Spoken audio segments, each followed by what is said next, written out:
à tous, je m'appelle Yann Lagadec, je suis manager de transition depuis quelques mois maintenant avec MCG Manager et la dernière mission réalisée s'est faite dans un groupe qui produit des ingrédients de nutrition animale et c'est tombé en plein milieu de la crise Covid-19.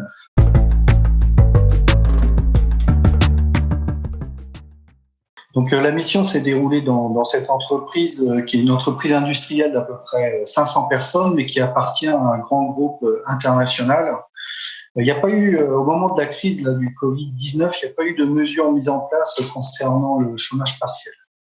Donc l'activité a continué à fonctionner. La raison principale pour le fait que l'activité continue, c'est que cette entreprise est nécessaire à l'activité économique du pays puisqu'elle produit des ingrédients de nutrition animale. Donc, il était important de faire continuer la production. Et une deuxième raison, c'est que ce site produit en continu, processe à feu continu, voire semi-continu pour d'autres parties du site. Donc, c'est une unité qu'on ne peut pas arrêter comme ça. Ça peut prendre plusieurs heures et souvent plusieurs jours pour l'arrêter dans de très bonnes conditions. Donc, de toute façon, quoi qu'il arrive, ce type d'unité n'est pas amené à s'arrêter brutalement. Donc nous avons continué au moment de la mise en place des premières mesures sanitaires, nous avons continué la production et en mettant progressivement, mais le plus rapidement possible, mais progressivement en place un ensemble de mesures qui nous ont permis de pouvoir assurer la continuité de l'activité. Comme j'étais aussi responsable de la production, mais aussi des utilités pour le site, le rôle s'est avéré assez essentiel. Les utilités étant tout ce qui concerne les énergies du site ainsi que les stations d'épuration par exemple. Il était important de pouvoir continuer ces opérations au-delà de l'activité qui est habituelle d'un manager de transition d'accompagnement d'équipe. Et bien là, il fallait aussi assurer la continuité de l'opération dans des mesures avec des mesures sanitaires bien précises.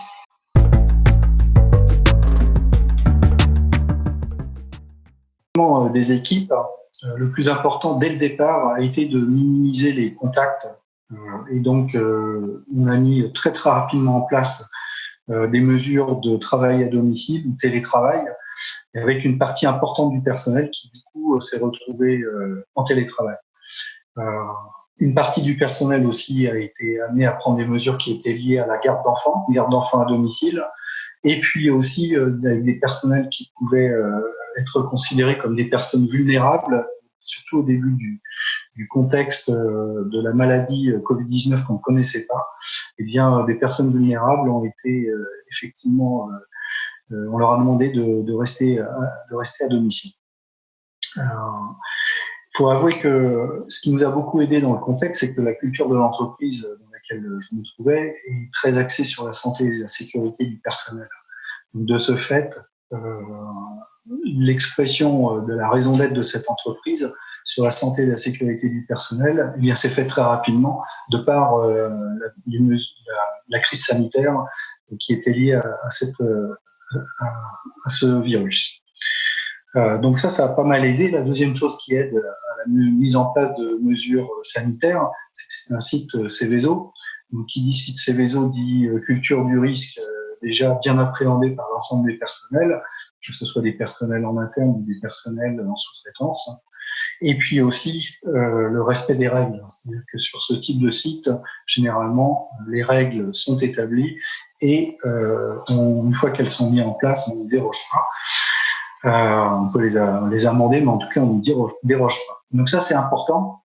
Ça, ce sont deux facteurs qui ont aidé à mettre en place assez rapidement des mesures pour l'ensemble du personnel qui se trouvait présent sur l'entreprise et qui donnait confiance immédiatement pour moi comme pour l'ensemble de la direction pour réussir à passer cette épreuve.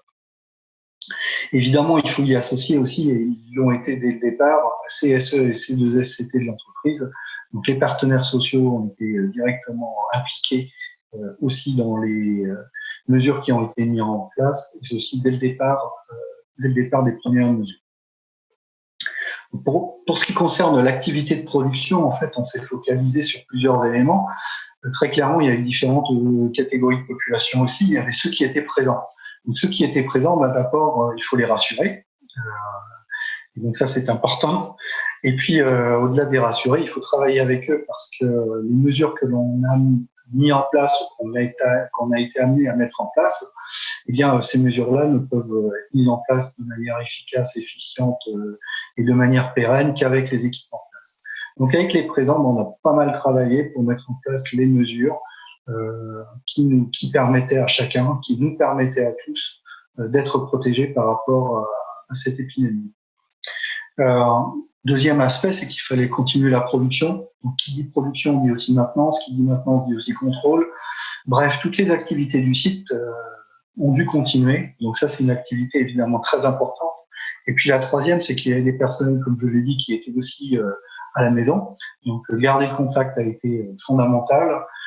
Garder le contact soit en conservant l'aspect télétravail et donc visioconférence, mais aussi je me suis attaché à ce que les personnes qui étaient en télétravail puissent se rendre au moins une demi-journée, voire une journée sur site pour voir exactement ce qui se passait. On savait que ça serait long. Donc, il était important que les personnels présents voient aussi les personnels qui étaient en télétravail et que les gens en télétravail se rendent compte de tout ce qui se passait au niveau du site. J'en ai parlé, ce sont des process à feu continu.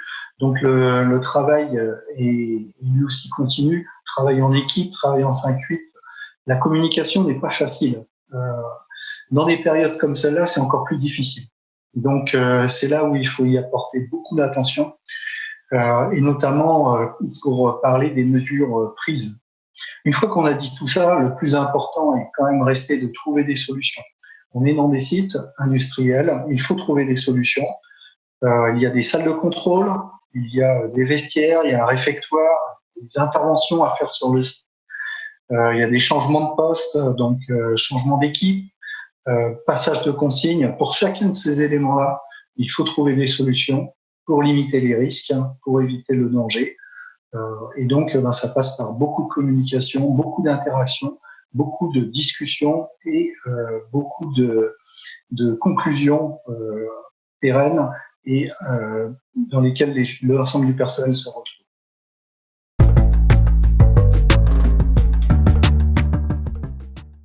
Donc, j'étais le responsable de production. Donc, en tant que responsable de production, j'ai été amené à être très, très, très présent sur site. Et en fait, je l'ai été quasiment tout le temps. D'abord, évidemment, pour accompagner les équipes et ces équipes, qu'elles soient postées ou non. Après, certains rôles sont restés semblables. Je suis resté la courroie de transmission entre la direction générale et puis les opérations directement. Et puis, évidemment, dans un rôle tel qu'une mission de manager de transition, on est aussi là pour faire accepter des changements. Mais néanmoins, il y avait, au-delà de ces changements, de faire accepter des changements, là, il a fallu quand même faire évoluer pas mal de pratiques.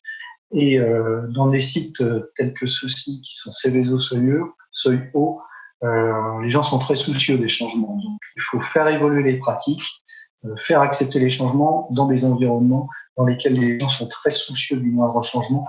Donc ça, il faut y être très, très attentif. Dans ce cadre, je pense que le manager de transition, c'est un atout, clairement dans ce type de circonstances, parce que déjà, il n'a pas d'antériorité, pas d'historique par rapport au site, par rapport aux uns et aux autres. On est un peu plus dans le factuel et dans la réalisation, avec moins de biais de perception qui peuvent être liés à l'histoire, les affects des uns et des autres. Donc je pense que ça peut aider à mettre en place les bonnes solutions le plus vite possible. La deuxième chose, c'est que ça nous est pas arrivé, c'est la première fois que ça nous arrive, ce type d'épidémie, surtout au niveau mondial. Néanmoins, la plupart des managers de transition, et moi aussi, du coup, on a été amené à gérer des crises qui ont été plus ou moins graves.